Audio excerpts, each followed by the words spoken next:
আজকে সকাল থেকে কাজ করতে করতে জামা প্যান্ট পুরো ঘামে ভিজে যাচ্ছিল।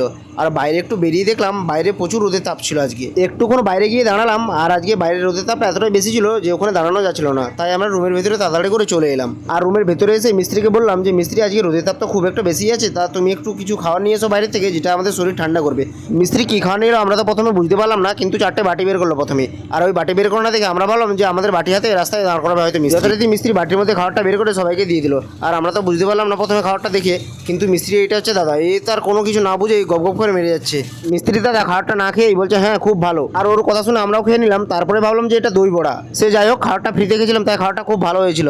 আর তাড়াতাড়ি করে আমরা খাওয়া দাওয়া করে আর দেরি না করে সবাই মিলে এসে আবার কাজে লেগে গেলাম।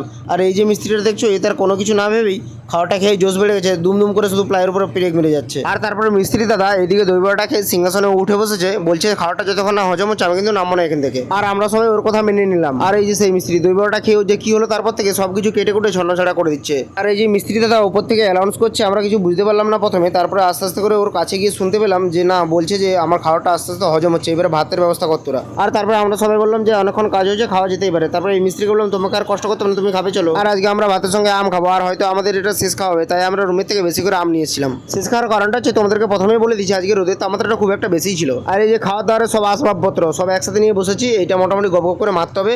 আর রোদের তাপটা বেশি, তাই আমরা বেশি কিছু নিলাম না, কম করে একটু আম নিয়েছি আর একটু তরকারি আর ভাত একটু নিয়েছি। আর আজকে কোনোরকমভাবে কম ভাত তরকারির মধ্যে খাওয়া দাওয়াটা আমরা শেষ করলাম। তো বাই সকলকে আজকের মতো। আজকের ভিডিওটা কেমন লাগলো কমেন্টে জানাবে, আর যদি ভালো লাগে থাকে লাইক শেয়ার সাবস্ক্রাইব করতে ভুলবেন না কিন্তু প্লিজ।